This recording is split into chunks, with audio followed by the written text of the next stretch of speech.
It was 11:47 p.m. on a Tuesday when I found myself standing in my kitchen, staring at the microwave display, realizing I had been holding the same cup of cold coffee for 23 minutes. The silence in my apartment wasn't just quiet, it was suffocating. The kind of emptiness that presses against your chest until breathing feels like work. I could hear my upstairs neighbor's television, the distant hum of traffic, the mechanical whir of my refrigerator cycling on. But beneath it all was something more deafening, the sound of my own heartbeat in a space where no one knew I existed. But what I didn't know in that moment was that I was standing at an archaeological site. Every lonely night, every isolated meal, every moment of feeling forgotten had been laying down sediment, creating layers of experience that God would soon teach me to excavate for treasure. The steam rising from that abandoned coffee cup was like incense from an altar. I didn't recognize a place where God had been teaching me the sacred art of solitude, preparing me for a ministry I couldn't yet imagine. Can you feel that familiar ache in your chest right now? That hollow sensation that has nothing to do with hunger and everything to do with the human heart's desperate need for connection? Whether this is your first time admitting that chronic loneliness has become your unwelcome companion, or whether you have been wrestling with this isolation for years, I want you to know that what you are experiencing isn't a character flaw. It is a wound that deserves healing, not shame. But more than that, it is an archaeological site, rich with purposes you haven't yet discovered. Take a deep breath with me. Feel your lungs expand, and as you exhale, notice where loneliness has made its home in your body. Maybe it is that tightness between your shoulder blades. Maybe it is the weight in your stomach. Maybe it is the way your throat constricts when you think about reaching out for help. Before we go deeper, I want you to locate your loneliness. Where do you feel it most? Place your hand there. Now, which of these resonates? The loneliness of being misunderstood, even when you are with people. The loneliness of major life transitions. The loneliness of unmet dreams. Or the loneliness of feeling like you don't belong anywhere. Hold that awareness as we begin to dig. I want to introduce you to something revolutionary. Loneliness archaeology, the practice of digging through the layers of your isolation to discover the sacred purposes God has been depositing there all along. The sound of pages turning in a well-worn journal reminds me that 6 months ago, I discovered something that revolutionized my understanding of isolation. What I thought was my greatest weakness was actually an archaeological site where God had been depositing ministry tools for years. But I had to learn how to excavate them. I had to understand that loneliness, like an archaeological dig, has distinct layers, each containing artifacts of divine purpose that can only be discovered through careful, intentional excavation. You see, I had spent 3 years perfecting the art of looking connected while feeling completely alone. Sunday mornings in church, surrounded by people who knew my name and none of my struggles. Work meetings where I contributed intelligently to discussions while internally drowning in isolation. Social media posts that painted a picture of a life full of meaning while I sat in my car in parking lots. Too anxious to walk into social gatherings, too ashamed to admit I had nowhere else to go. I remember one particular Sunday when the worship leader asked everyone to turn to someone near you and share a prayer request. The panic that shot through my body was immediate and visceral. I pretended to check my phone, then slipped out to the bathroom, where I stood in a stall for 10 minutes listening to the muffled sounds of community happening without me. That bathroom stall became my archaeological site, a place where God began teaching me that my sensitivity to exclusion was actually preparation for creating radical inclusion. Maybe you are the woman who moved to a new city for work, and 6 months later still eats lunch alone every day, scrolling through your phone to avoid the pitying looks from colleagues who assume you are antisocial rather than simply scared. Maybe you are the mom whose children have grown and moved away, leaving you staring at empty bedrooms and wondering who you are when you are not needed every moment. Maybe you are the person whose marriage ended and took with it not just your spouse, but your entire social infrastructure. leaving you to navigate weekends in a silence that echoes with everything you have lost. Have you ever noticed how loneliness has its own gravitational pull? How it convinces you that reaching out will only result in rejection? That vulnerability will only confirm your deepest fears about being too much or not enough. The sound of rain against windows creates a soundtrack for isolation, making even the weather feel like it is conspiring to keep you inside, keep you separate, keep you hidden. The surface layer of loneliness is performance, the exhausting work of appearing fine while suffocating inside. This is where we learn to master the smile that doesn't reach our eyes. The "I am great" response that stops further questions. The careful curation of social media that suggests a life full of connection while we sit alone on Friday nights, wondering if anyone would notice if we disappeared. But here is what I learned. Even this surface layer has purpose. Let's begin our first archaeological prayer together.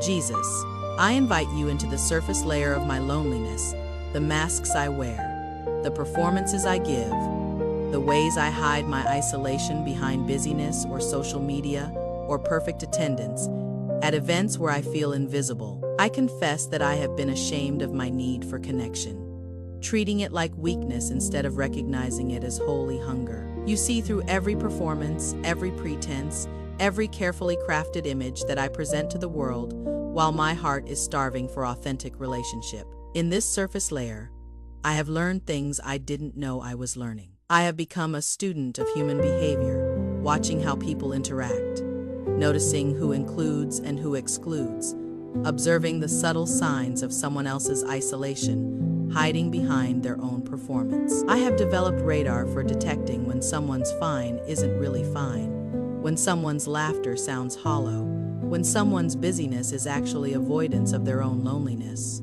Lord, teach me that even my hiding has been preparation. I have learned to observe what others miss, to recognize the signs of isolation in others, because I have become fluent in the language of loneliness myself. This surface layer isn't wasted, is where I learn to see the invisible people, the ones standing on the edges of conversations they cannot enter, the ones checking their phones during fellowship time because they have no one to fellowship with. Let me take you back to that Tuesday night at 11:47 p.m. But this time, with recognition eyes. That cold coffee, that suffocating silence I was experiencing, what the Hebrew word yachid describes. When David cried out in Psalm 25-16, "Turn to me and be gracious to me, for I am lonely and afflicted." He used a word that doesn't just mean alone. Yachid means unique, singular, the only one of its kind. David wasn't just describing his isolation. He was unknowingly describing his qualification for a ministry that only someone who had walked through that particular darkness could offer. The gentle echo of understanding begins to reverberate through that memory. Now, what felt like abandonment was actually appointment. What felt like punishment was actually preparation. God was depositing archaeological treasures in the sediment of my loneliness, layer by layer, experience by experience. Take a moment to identify what specifically triggers your loneliness. Is it seeing groups of friends laughing together while you observe from the outside? Is it holidays when everyone else seems to have family plans and traditions, while you create solitary rituals just to survive the day? Is it the sound of couples talking intimately in restaurants, while you eat alone, pretending to be absorbed in your book or phone? Is it work events where everyone seems to have easy camaraderie, while you feel like an outsider looking in? Notice where your body holds this tension. This is your excavation site. Breathe into that space and ask, God, what have you been depositing here that I haven't recognized yet? The second layer goes deeper than performance into the raw emotional reality of chronic loneliness. This is where we encounter the specific artifacts that isolation deposits in our hearts. The ache of being unknown, the exhaustion of surface conversations that never touch the real parts of who we are, the grief of watching other people's lives unfold in community while we observe from the periphery, wondering what secret they possess that we are missing. Have you ever noticed how loneliness whispers different lies depending on the time of day? In the morning, it tells you that no one will think of you today. In the afternoon, it points out how easily others seem to navigate social connections while you struggle with small talk. In the evening, it magnifies every rejection, every unreturned text, every invitation that never came. But what if these whispers are drowning out a different voice entirely? This emotional layer contains what I call the artifacts of ache. The specific ways isolation has taught your heart to protect itself. Maybe you have learned to expect disappointment so you will not be crushed when plans fall through. Maybe you have perfected the art of entertaining yourself so you will not feel the weight of yet another weekend with no social plans. Maybe you have become hypersensitive to social cues, analyzing every interaction for signs of rejection or acceptance. The sound of rain against windows becomes a soundtrack for this emotional excavation, each drop like a memory of times when loneliness felt overwhelming. But even this pain has been purposeful. Consider Jeremiah 31:3, where God declares, "I have loved you with an everlasting love. I have drawn you with unfailing kindness." The Hebrew word for drawn is mashak, which means to drag, to pull, to rescue from a place of separation. God doesn't love us despite our loneliness.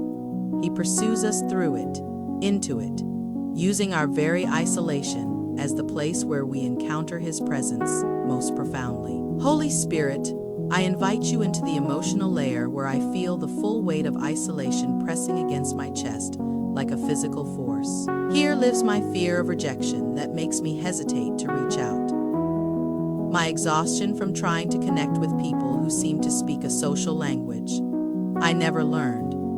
My grief over relationships that never developed or that dissolved, leaving me more isolated than before. I have carried shame about these emotions, believing that my sensitivity to rejection makes me weak, that my longing for authentic connection makes me needy, that my grief over social loss makes me pathetic. But now I see them as sacred indicators, emotional artifacts that you have been depositing in my heart for purposes I am only beginning to understand. My sensitivity to rejection has taught me to recognize the subtle signs of exclusion in others, the way someone's face falls when they are not included in plans, the way someone lingers at the edge of conversations, hoping for an invitation to join, the way someone overcompensates with humor when they feel out of place. My longing for authentic connection has shown me the difference between surface pleasantries and substantial relationship,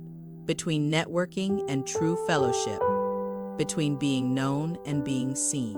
My grief over relational loss has developed in me the capacity to sit with others in their pain without trying to fix it, to offer presence without pressure, to understand that sometimes the ministry of accompaniment is more powerful. These emotions aren't evidence of my deficiency. They are tools for ministry that have been forged in the fires of my own loneliness.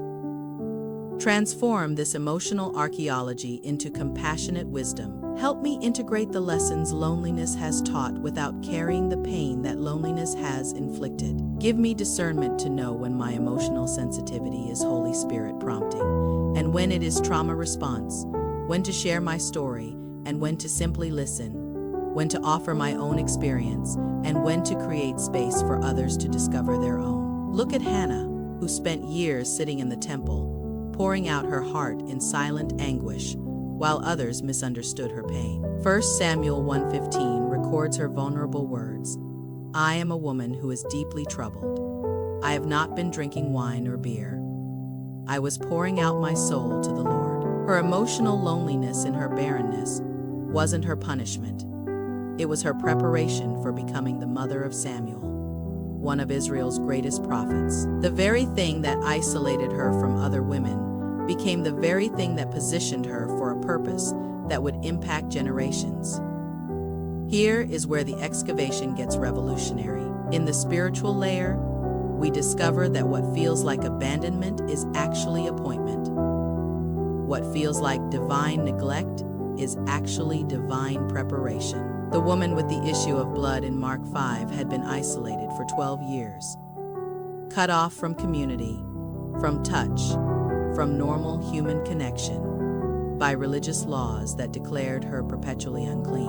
But when she pressed through the crowd to touch Jesus' garment, her healing didn't just restore her health, it restored her place in community.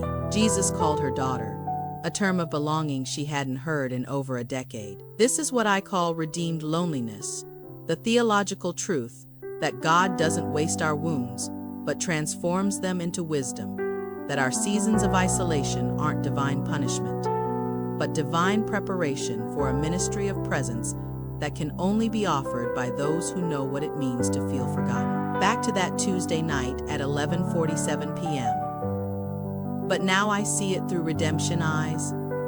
That suffocating silence wasn't emptiness. It was pregnant with purpose. Those 23 minutes holding cold coffee weren't wasted time, they were graduate level education in the language of the lonely. That apartment where no one knew I existed was actually a classroom where I was learning to recognize God's presence in spaces others fear to enter, where I was developing fluency in the dialect of the isolated, where I was earning credentials that would qualify me to reach people others couldn't reach. The gentle hum of hope beginning to stir reminds us that this spiritual layer contains the most precious artifacts, the places where we learn to find God faithful when human faithfulness failed, where we discovered that His presence is sufficient when human presence is absent, where we developed intimacy with the divine that crowds couldn't provide. Father, in this spiritual layer, I discover that my loneliness has been sacred all along.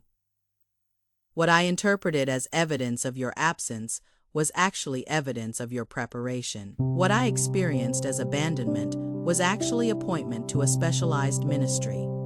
In this isolation, I learned to hear your voice in silence when others need noise to feel your presence. I learned to find comfort in your companionship when human comfort wasn't available. I learned to process my deepest emotions with you as my primary counselor, developing a prayer life that emerged from desperation and matured into intimacy. These aren't consolation prizes for those who couldn't manage human relationships successfully. These are graduate level relationship skills with the divine that position me to help others who are learning to navigate seasons of aloneness, who are struggling to find you in the silence, who are questioning whether isolation means they have been forgotten by heaven. I choose to see my loneliness not as punishment, but as credential, not as disqualification from ministry, but as preparation for reaching others who feel equally forgotten. I choose to believe that every night I spent crying out to you in an empty apartment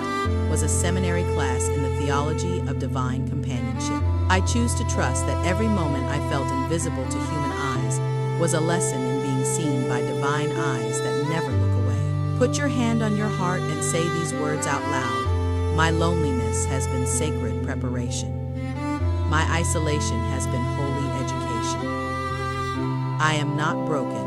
I am specially equipped. I am not forgotten. I am specifically chosen. My sensitivity to disconnection is my qualification for creating connection. My fluency in the language of loneliness positions me to interpret for others who are learning to speak this difficult dialect. The deepest layer of loneliness archaeology reveals the stunning truth. Your loneliness isn't something to heal from, it is something to heal through. This is where we discover that our wounds have been transformed into ministry tools, our scars into doorways for others to find their way home. Psalm 68:6 tells us that God sets the lonely in families. The Hebrew word for sets is yashab, which means to establish, to settle, to cause to dwell. But here's the revelation that emerged from my archaeological dig. God doesn't just place lonely people into existing families. He often calls lonely people to create families for other lonely people. Our loneliness qualifies us to recognize the family, less to notice the ones who don't fit into traditional structures, to create belonging for those who have been overlooked by conventional community. Isaiah 54:1 declares, "Sing, barren woman, you who never bore a child, burst into song, shout for joy. You who were never in labor, because more are the children of the desolate woman than of her who has a husband." The word desolate here is shemem, meaning isolated, left alone, devastated. God is saying that those who have experienced the deepest isolation often become the mothers and fathers of the most extensive spiritual families. Our barrenness becomes fruitfulness. Our isolation becomes invitation. Our loneliness becomes leadership in creating community for others who feel equally forgotten. This is the emergence of what I call the redeemed loneliness. Circle not just people who happen to get lonely, but people who have been equipped through loneliness to see what others miss, to notice the invisible people in every room, to create belonging for the forgotten, to extend invitation to those who have learned to expect exclusion. Jesus, in this deepest layer, I discover my calling emerging from my woundedness. The woman who spent years eating lunch alone in the office cafeteria now notices the new employee who sits isolated and makes it her mission to extend invitation, not from pity, but from recognition. The man whose divorce left him isolated and watching other couples navigate social events together now recognizes the signs of social anxiety in others and creates safe spaces for authentic connection without the pressure of performance. The empty nester who thought her purpose ended when her children left home discovers that her quiet house is the perfect sanctuary for hosting others who need a place to belong, who need to experience what it feels like to be welcomed without agenda, to be included without having to earn their place at the table. I choose to transform my understanding of rejection into a ministry of radical inclusion. I choose to use my hard-earned wisdom about what it means to feel forgotten to ensure that others feel remembered, seen, valued, and welcomed. My loneliness archaeology has revealed tools for healing that only come through walking this particular path of isolation and finding God faithful in the darkness. One final return to Tuesday, 11:47 p.m. But now with purpose eyes. That kitchen, that cold coffee, that suffocating silence, it was a commissioning service I didn't recognize. God was saying, "You have completed your training in the language of the lonely. You have graduated from Sacred Isolation University with a master's degree in recognizing the overlooked. Now you are qualified to reach people others cannot reach, to notice people others don't see, to create belonging for people others overlook." That microwave clock wasn't just marking time. It was marking the end of one season and the beginning of another. The silence that felt suffocating was actually pregnant with possibility. The loneliness that felt like death was actually labor pains for a ministry being born. Your 3-day archaeological challenge begins now. Day 1. Use your loneliness radar to notice one person today who might be feeling overlooked or excluded. Your sensitivity to isolation has given you supernatural ability to recognize the signs in others. Day 2. Take one small action to include them, a genuine compliment that shows you really see them. An invitation to coffee without agenda. A text checking how they are really doing. Day 3. Share your archaeology discovery with someone who needs to know they are not alone in feeling alone. The sound of destiny awakening begins with recognizing that our greatest wounds become our most powerful ministry tools. You who have sat in waiting rooms alone, wondering if anyone would notice if you didn't show up. You who have attended weddings solo, watching others celebrate love while you nurse your own relational wounds. You who have spent holidays creating your own traditions because traditional family gatherings weren't available or weren't safe. You understand something about resilience, about finding God in the silence, about creating meaning in solitude that others desperately need to learn. Father, I thank you that loneliness has been archaeology, not accident. I thank you that isolation has been education, not punishment. For those listening who feel invisible, remind them that they have been enrolled in specialized training that others haven't received. Their sensitivity to isolation is a spiritual gift, not a character flaw. Their hard-earned wisdom about what it means to feel forgotten equips them to ensure that others feel remembered, seen, and valued. Commission them as wounded healers who transform their understanding of rejection into ministry of radical inclusion. Let their former isolation become a bridge to connection for others who feel equally forgotten. Give them wisdom to know when to share their story, and when to simply listen, when to offer practical help, and when to offer sacred presence. Let them recognize the divine appointments that are coming the people who need exactly the wisdom their loneliness has developed. The conversations that will happen because they know how to create safe space for vulnerability. The community that will form around their table because they understand what it means to hunger for belonging. Take a deep breath and receive this truth. You are not too sensitive, too needy, too broken to be used by God. Your loneliness archaeology has revealed tools for ministry that only you can offer. You are not being healed from your loneliness, so you can forget what it taught you. You are being healed through your loneliness, so you can offer that healing to others. The sound of healing integration is like a symphony finding its rhythm. After discordant notes finally resolve into harmony, your scars are not just evidence of what you have survived. They are doorways through which others can find their way home to community, to belonging, to the God who meets us in our loneliness and transforms it into ministry. Remember, beloved, your loneliness was never evidence that you were unlovable. It was evidence that you were being prepared to love others with a depth and sensitivity that only comes through walking through the valley of isolation and finding God faithful in the darkness. Your sensitivity is not weakness. It is your superpower. Your need for connection is not neediness. It is your qualification for creating connection for others. This is your invitation into the Grace Prayers daily community, where loneliness archaeology is honored as spiritual formation, not spiritual failure. Here, your seasons of isolation are recognized as classrooms, not prison cells. This channel exists as a gathering place for wounded healers who understand that our greatest struggles often become our most powerful ministries. When you subscribe to Grace Prayers Daily, you are not just accessing content, you are joining a family of people who get it, who understand that healing isn't a destination, but a journey we walk together. When you share this prayer with someone who needs it, you are practicing the very ministry your loneliness has prepared you for, reaching across isolation, to remind someone they are not alone in feeling alone. Welcome home to Grace Prayers Daily, where your redeemed loneliness finds its purpose and your healing becomes hope for others still waiting to be found.